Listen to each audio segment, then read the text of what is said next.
How far is too far? When pushing the envelope, does such a space even exist? Howdy, folks. You like blood, violence, freaks of nature? Satan! Ah, Dr. Satan! Boogeyman is real.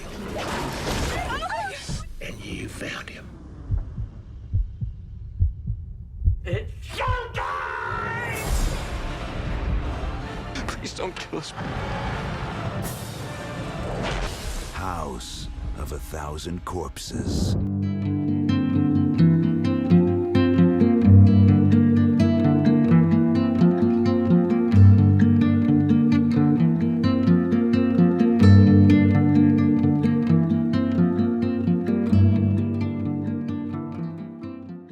As you've probably seen in the background of all of my videos, I'm no stranger to dark themes. I love horror, I love monsters, I love a good bit of gore. A ton of my collection is based around horror and spookiness and all that good stuff. Trick or Treat's latest release, however, did make me ask a few questions about whether or not a line needed to be drawn for how far we should go for our own entertainment.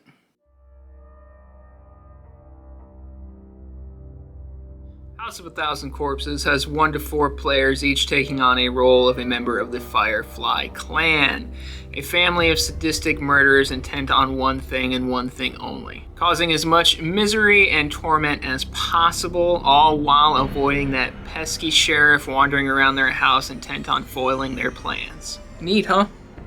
So how does this work exactly?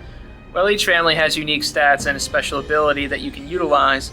And once you've made your decision based on the information that you have, you're going to go ahead and fill this very colorful house with a seated deck of cards. There's a certain number of victims, a certain number of barricades, a certain number of items, and a certain number of conditions, which are injuries you incur that impede your progress by limiting your stats and clogging up your action chain.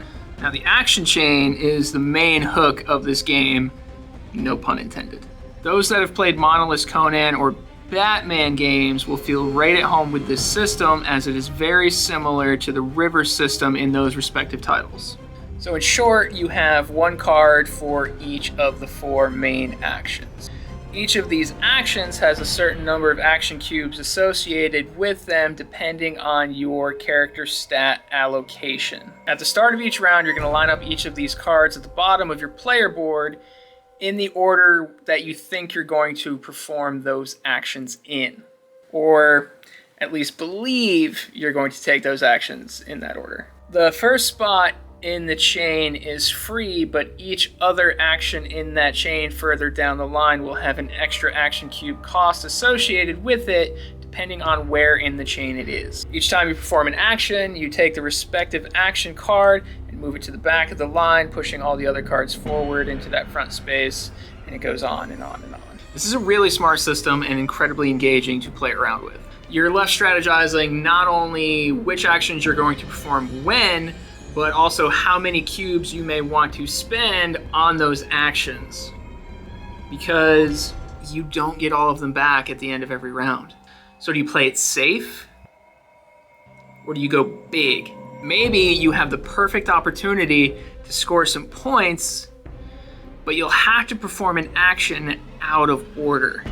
And oh no, with that extra cost, you don't actually have enough action cubes to pull it off because you spent too many cubes in the previous round and didn't get all of them back. Or maybe you should burn one of your action cards so that you can move a cube from that action that you just burned up to the action that you want to take. But, what if you need that card later on? And then it hits you. What you're actually spending so much time contemplating here. For me, it happened while live streaming. We played off camera and had a great time with the game.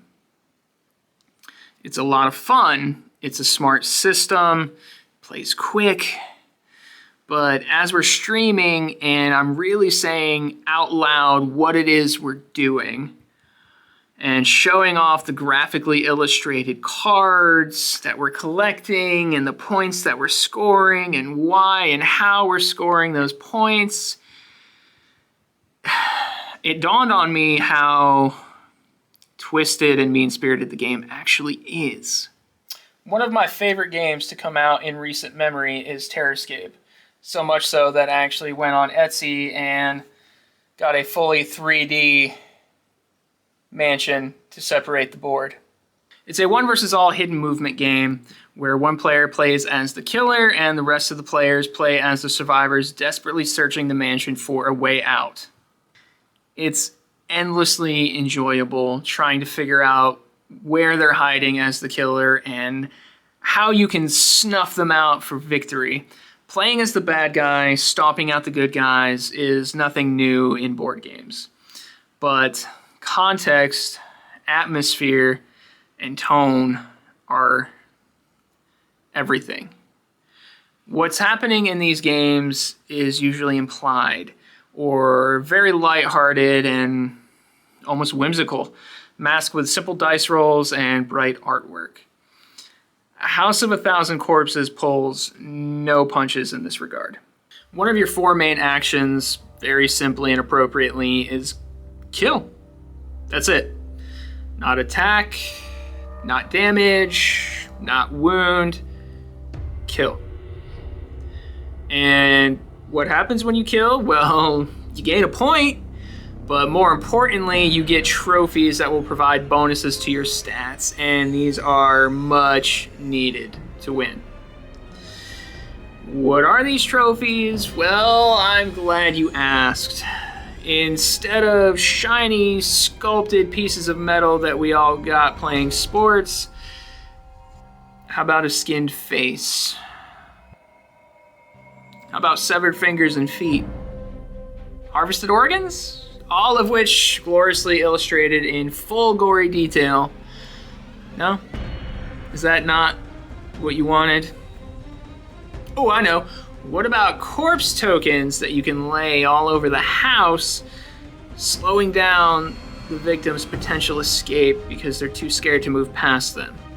That's cool, right? Perhaps you're not feeling particularly stabby this evening. Fortunately for you, you can just capture your victims and carry them off the board to Dr. Satan's lair, where he's going to experiment with and butcher them. You don't get any trophies, but you do get more points. So don't think too hard about what you're condemning these poor people to, okay? Listen, I get it. I'm playing Rob Zombie's House of a Thousand Corpses. I know what I signed up for, as did Trick or Treat, and they knocked it out of the park. They could have phoned it in with shallow gameplay and kept it a simple loot check game, and that's really what it is. It's a loot check. You're moving around the board, searching through decks for cards and victims and items that are going to help you butcher them, and all good. But they really spent time on the main mechanics, and because they spent that time making the gameplay as good as it is, here I am contemplating my life choices. Violence in entertainment media and the controversy surrounding it is nothing new. We're not breaking any new ground here. But sometimes you encounter something that really leaves you questioning how you feel about the whole damn thing. I asked at the beginning of the video, how far is too far? Does House of a Thousand Corpses cross that line? Is the gameplay good enough to ignore the potentially problematic content? The game has left me thinking about more than just the mechanics, and ultimately, isn't that a good thing? That's what art and media is supposed to do. It's supposed to provoke feelings and thoughts and discussion on the nature of it. What's acceptable? What's not? Hell, maybe it'll even leave you thinking about the kind of person that you are. Are you disturbed for getting enjoyment out of this stuff? How much can you personally handle? Tolerances vary, taste is subjective. Maybe being uncomfortable is a good thing. Personally, I think we need games like this. The ones that push the envelope. The ones with questionable theming and atmosphere. The ones that make us pause for a minute and make us ask, is this okay? Am I okay? And ultimately, I think it is okay. You are okay for enjoying media like this, and it is also okay to be uncomfortable. It's all in good fun. These are just games, right? In case you're having a hard time figuring out my feelings on the game, I am too. It really is fun if you can get past the ick factor. It sets up and plays quick. It has a great decision space, and main mechanic, production, and artwork is stellar.